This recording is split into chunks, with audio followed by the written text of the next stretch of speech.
It was close to 1:30 a.m. when Rithik finally left his friend's hostel room. They had been working on a college project all evening, and by the time they wrapped up, the last metro was long gone.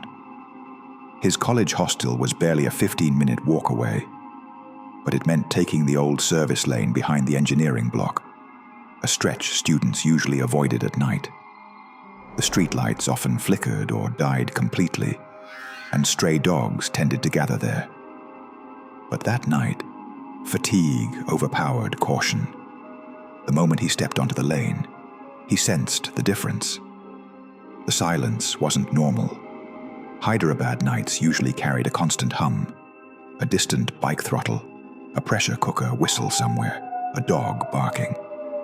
But this lane was unusually still, as if everything living had stepped back from it. Rithik put on his earphones, not to listen to music, but to pretend he wasn't scared. With his hands deep in his hoodie pockets, he walked quickly, splashing through thin puddles left from the evening drizzle. On his right, a row of abandoned workshops loomed, shutters rusted, interiors swallowed in pitch blackness. On his left, a cement wall ran endlessly, separating the college from the residential colony. Halfway through, the streetlights began flickering. One died, then another. Soon, the entire stretch ahead of him turned dark. He stopped at the border between dim yellow light and absolute shadow, debating if he should turn back and take the longer outer road. But he was already late, and every second he stood still made his nerves twitch. So he stepped into the dark. At first, he tried to focus on his footsteps, the soft scuff of his shoes on the wet ground. But then he heard a second sound that didn't match his rhythm. A soft, dragging step, slow, barely audible, like someone walking in worn-out slippers. He froze. The sound stopped too. He turned around. Nothing. Just the long, empty lane glowing faintly behind him from the last functioning streetlight. He forced himself to keep walking, but slower this time. His hand hovered over his phone, ready to call someone if needed. After 10 steps, the dragging sound returned. This time, closer. He spun around quickly and lifted his phone torch. The beam cut through raindrops, illuminating walls, puddles, shuttered workshops. But no person. Yet the dragging sound still echoed lightly, like someone just out of sight.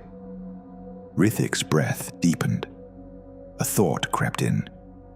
Maybe someone was walking parallel inside the abandoned workshop row, keeping pace with him but staying invisible in the shadows.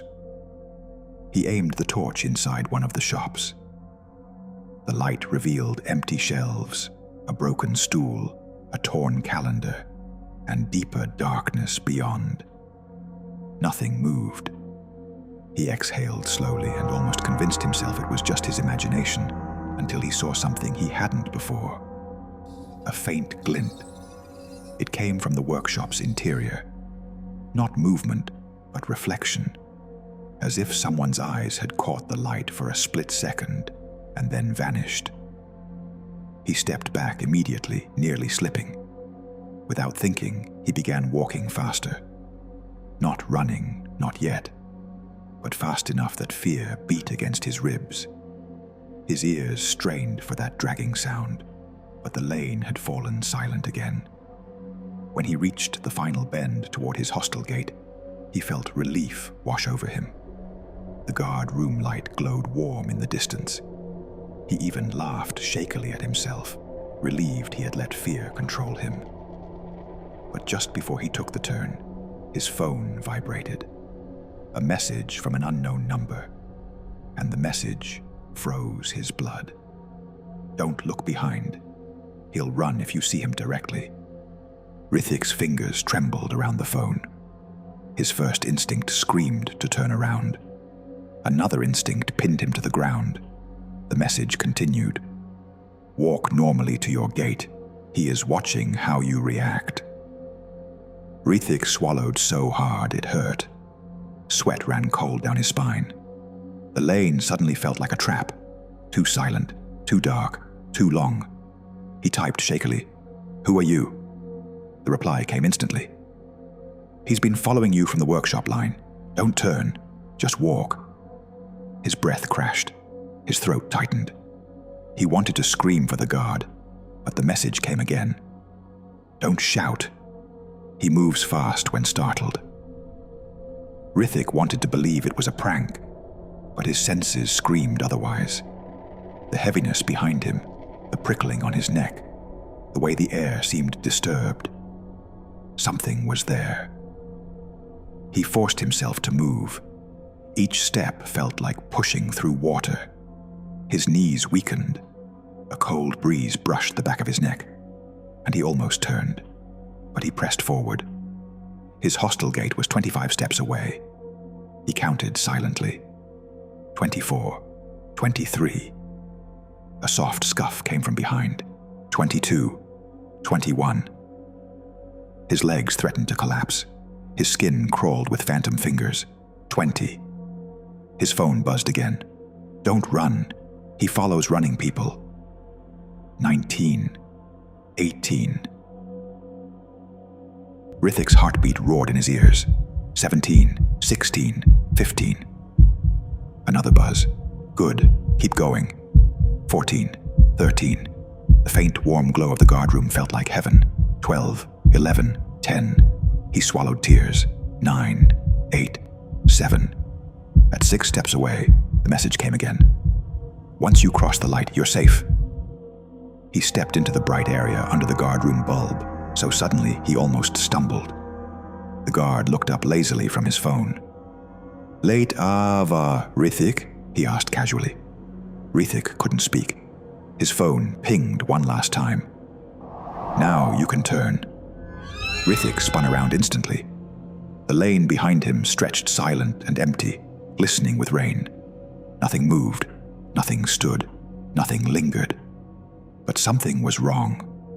The lane lights he walked through, the same lights that had died minutes earlier, now flickered back on one by one in rapid succession, illuminating every puddle, every shutter, every corner, as if someone had just stopped standing beneath them. Rithik's legs nearly gave out. He held the guardroom rail for support, trying to breathe. When he looked at his phone again, the chat number had disappeared. No contact, no history, no trace of the messages ever being sent. He checked his call log, messages list, empty, as if the number never existed, or as if whoever sent the warnings didn't want to be found. He staggered to his room and locked the door twice. He didn't sleep, not even for a minute.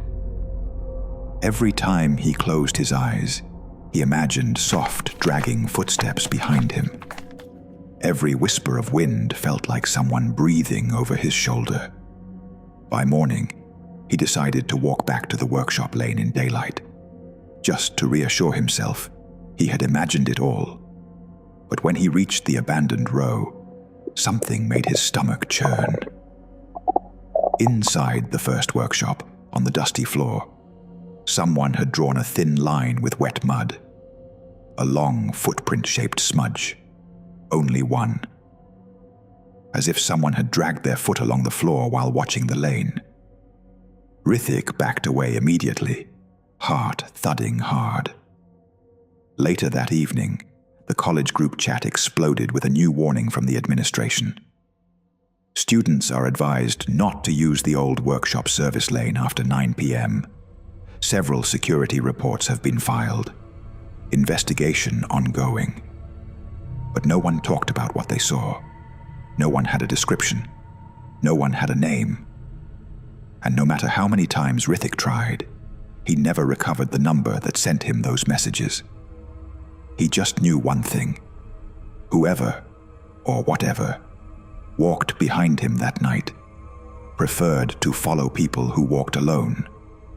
And it preferred when the lights were off.